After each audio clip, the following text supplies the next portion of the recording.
Evet,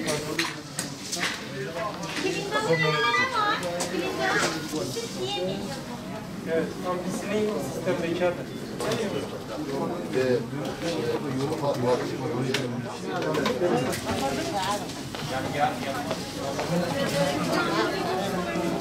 Covid ile ilgili biliyorsunuz çok konuşuluyor, çok söyleniyor, çok şeyler yazılıyor. Artık herkes kendi evinde oturarak Covid ile ilgili hemen hemen bütün bilgilere sahip olma imkanı elde ediyor. Biz şu anda Covid asrı, bu Covid asrı yaşıyoruz. Ne demek istiyorum? Eskiden biz tarihi belirlerken iki kısma ayırıyorduk. Milattan önce ve milattan sonra diye özetliyorduk biz. Şunda artık belki Birleşmiş Milletler Covid öncesi ve sonrası diye belki yeni bir düzenlemeye bile gidebilir. Bence de ihtiyaç var. Sebebi de şu.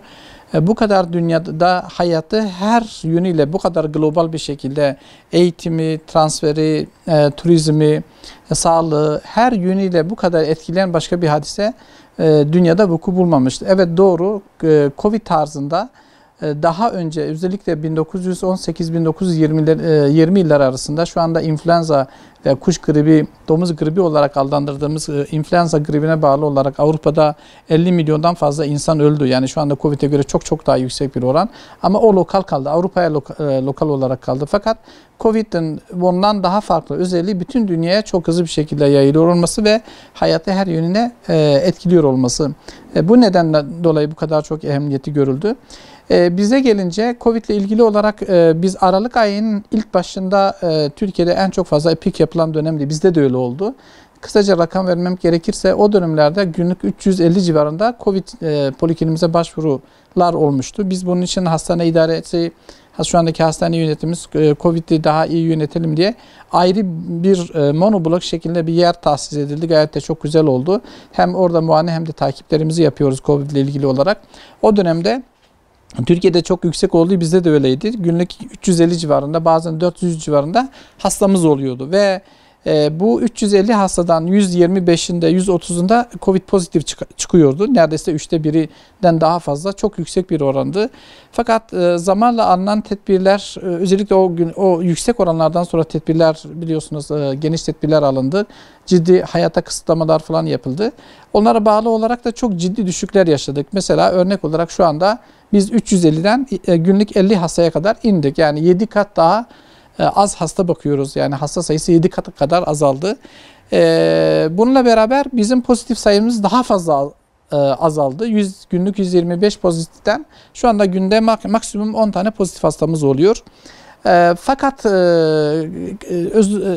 üzülerek bir şey söylemek istiyorum. O günlerde bizim günlük Türkiye'de vefat eden hasta sayısı Covid'e bağlı olarak 250'yi bulmuşken şu anda 80, evet 3 kat kadar azaldı ama halen hasta sayısına nispeten oranladığımız zaman ölüm sayısı azalmış olmakla beraber hasta sayısı kadar oran olarak azalmış değil. Onun için bu konuda halen çok alert durumdayız. Çok hasta sayımız çok azaldı fakat hasta sayısının başvuru oranına nispeten biraz daha az azaldı. Daha fazla azalmasını bekliyoruz. Başta bu işi yönetenler ve tabii ki esas işin içinde olan ve ön cephede mücadele eden sağlık çalışanlara burada da onlara teşekkür etmek istiyorum. Çok büyük katkıları oldu. Toplumumuzda bugüne kadar hiçbir olayda olmadığı kadar duyarlı oldum. Yani Covid meselesinde ben bugüne kadar 22 yıldır sağlık hizmetinde çalışıyorum. Hiçbir olayda olmadığı kadar Covid konusunda çok daha duyarlı oldu. Evet eksikler vardı, talimatlara uyulmayan durumlar olduğu zamanlar oldu, kişiler oldu. Gerçekten bunlar oldu. Zaten bütün %100 bir başarı yani limitasyon, kısıtlama durumunda herkesin %100 uymasını elbette ki beklemeyiz ama yani bu tedbirlere uymamazlık olmakla beraber toplum çok ciddi büyük bir destek verdi. Bence en büyük teşekkürü onlar hak ediyorlar. Burada da onlara teşekkür ediyorum. Çok ciddi bir duyarlılık gösterdiler. Onu da şöyle bir rakamla özetleyeyim. Covid öncesi bizim acil serviste günlük hasta sayımız 800'de 1000 civarındaydı. Ne zaman bu kısıtlamalar çıktı, toplum gerçekten demek ki kendini hasta olmasına rağmen sadece kurallara uymak adına hastanelere de gelmedi. O günden bizim hasta sayımız günlük 200'e kadar düştü. Yani 4 kat kadar düştü. günlük acile başvuran hasta sayısı 800'e binden 200'e kadar düştü. Maalesef bugüne kadar virüslere yönelik çok ciddi bir etkili bir ilacımız yok. En etkili tedavimiz aşıdır. Burada da öyle. Koronada da öyle. En etkili ilacımız, tedavi yöntemimiz aşıdır. Başta korumak, sonra da medikal olarak da aşıdır. Diğer geçmişte yaşadığımız virüs enfeksiyonlarında da bu böyledir. Bizim bugüne kadar koronavirüsüyle ilgili olarak kullandığımız tedaviler tamamen destekleyici tedavidir. %100 etkili tedaviler değildir bunlar. Ama faydalı olan tedavi yöntemleridir. Fakat bunlar tamamı virüslere karşı olan ilaçlar değildir. Destekleyici tedavilerdir. Onları kullanmak gerekiyordu. Kullandık, kullanıyoruz. Ama en etkili yöntem bütün hastalıklarda böyle korunmadır. Burada özellikle virüs enfeksiyonlarında da koronada da aşıdır. Şimdi dünyada bugüne kadar aşı ile ilgili olarak bu korona döneminde bir farklılık gördük. Şimdiye kadar yaşanan bütün aşı üretimleri tamamı virüsün, normal hastalık yapan virüsün ya çok etkisiz hale getirilmesinden veya ölü dokusundan aşı üretilmesiydi. Ama bu sefer koronada farklı yöntemler kullanıldı. Yani yeni teknolojilerle virüsün genom yapısı ele alındı, oralardan aşı üretildi. Dolayısıyla karşımıza iki şey çıktı.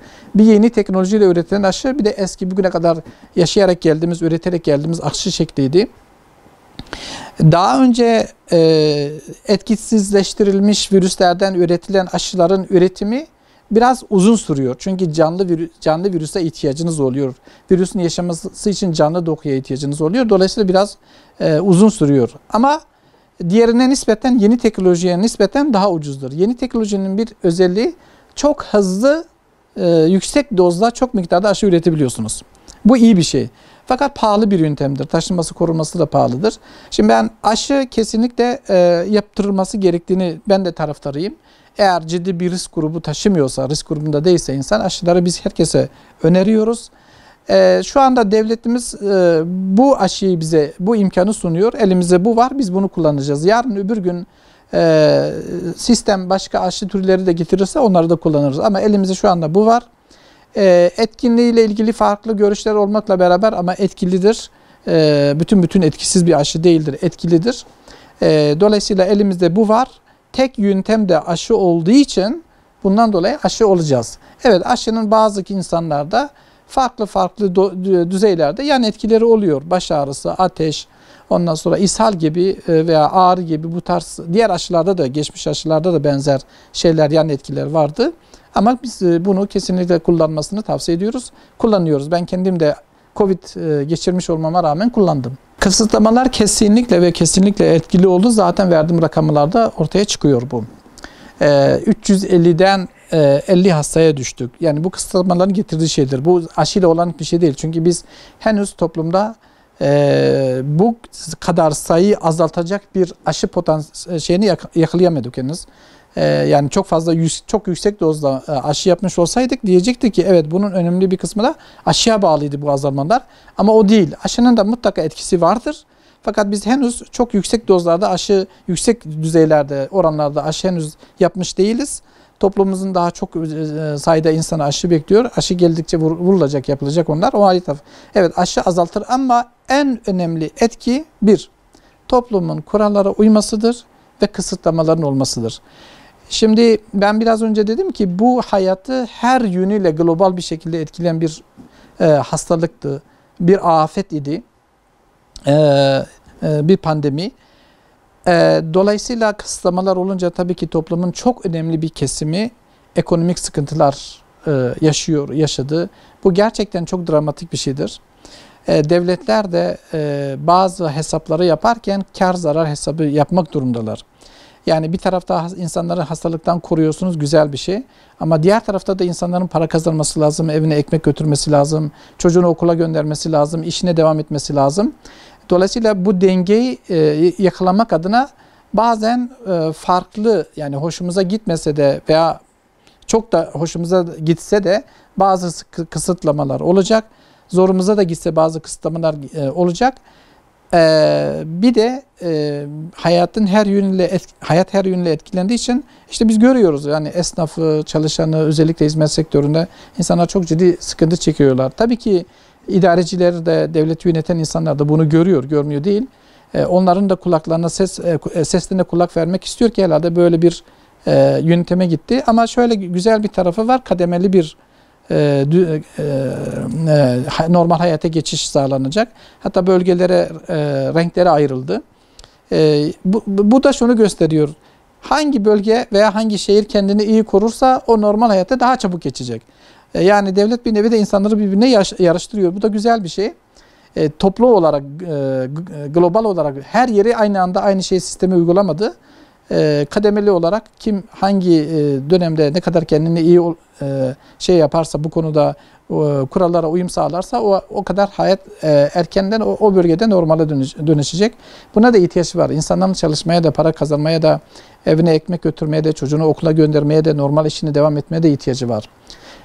Uzun süre biz bunu tabii ki bu bütün kapıları kapamakla uzun süre biz böyle devam edemeyiz. Kaldı ki yani bizim ekonomimiz uzun süre insanları çalışmadan destekleyecek bir durumda değiliz. Keşke öyle olsaydı. Çok büyük devlet imkanlarımız, yüksek ekonomik şeylerimiz olsaydı, yani uzun süre insanlar yaşamadan onları destekleyebilseydik, ama bizim de bu konuda devletin de imkanları sınırlı. Dolayısıyla insanların çalışması gerekiyor. Kademeli bir şekilde hayata geçmek güzel bir yöntemdir.